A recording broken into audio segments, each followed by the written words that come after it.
It all started with a question which had vexed Ukraine since the end of the Cold War. Should this nation of 46 million people forge closer ties with its traditional ally and powerful neighbour Russia, or should it cozy up to the European Union? The question turned toxic when the then President Viktor Yanukovych, strong-armed by Vladimir Putin, opted for Moscow just days before he was due to sign a deal with Brussels. The crowds in the capital Kiev felt betrayed and took to the streets. Kiev's Independence Square, or Maidan, became a caravanserai of protest. Having sided with Russia, the authorities mobilized the feared Berkut riot police to stem the protests. The barricades went up, and although the focus was one square in one city, Maidan felt like a smoke-choked version of the Berlin Wall, with East and West facing off against each other once again. For 2 months, the protests swelled. The harder the authorities clamped down, the stronger the response from the demonstrators. On the morning of February the 20th, everything changed. The government side started shooting with live ammunition. We still don't know exactly who gave the orders, why, and who carried them out, but dozens of people were killed. Nearby luxury hotels were turned into ER units. So was one of the capital's cathedrals. Amid the raw grief, we all assumed that the president's forces would storm the square. But the next morning, all signs of the regime had vanished, as had President Yanukovych himself. He had fled with his family in the middle of the night, joining the Russians he'd struck a deal with. His vast private compound on the outskirts of Kiev, never before glimpsed by the public, was now thrown open to the curious masses. What we all found inside was a neverland of conspicuous consumption. The private zoo where the animals were startled to see hundreds of ordinary visitors. The bottles of cognac with the president's bespoke label. The visitors to this stately pile were left gasping.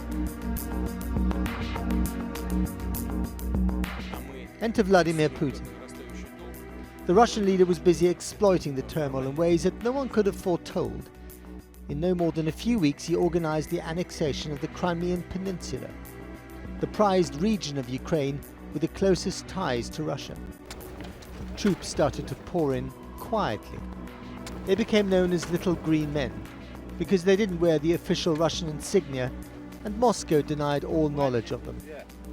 It proceeded largely without incident, mainly because the majority of Crimean people felt they belonged more to Russia than Ukraine anyway.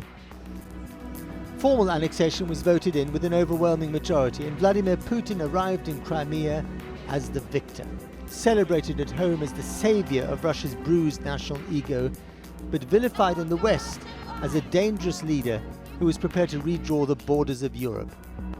Sanctions against him started, but any military response was ruled out. After Crimea, the center of attention moved to Ukraine's wealthy east, the Donbass region, replete with coal, steel, turnips, and growing resentment towards the new government in Kiev. Here too, little green men with ever bigger guns started to appear. The confrontation was brewing, and then came a horrific surprise. Malaysian Airlines flight MH17 was en route from Amsterdam to Kuala Lumpur, its 298 passengers and crew oblivious to the conflict taking place 30,000 feet below them. It is widely assumed that a Russian-made Buk missile brought down the plane. Everyone on board died. The wreckage was strewn over a 10-mile radius. So this knot of twisted metal and wires was the cockpit of flight MH17. Okay, you can see the dashboard, or bits of the dashboard over there. The control panel. And what's so extraordinary is that all this in the middle of a field of sunflowers.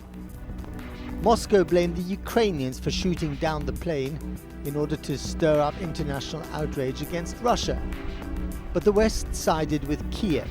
The sanctions were stepped up, and it didn't help Moscow's PR battle that one of the biggest crime scenes in modern aviation history was guarded by the alleged criminals. In For days the bodies were left in cattle trucks waiting to be shipped out of the war zone. With outrage at fever pitch, the Ukraine crisis had gone global.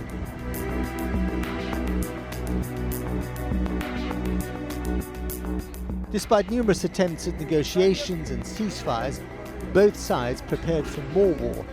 By the beginning of 2015, the Donbass region resembled the battlefield it had become at the end of World War II. At the time of Euro 2012, for instance, Donetsk's brand new airport stood as a symbol of the region's affluence.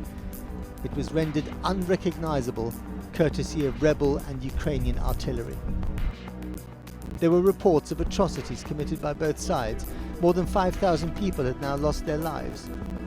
Those left behind were forced to scavenge for survival in images that most had assumed had belonged only to World War II armies.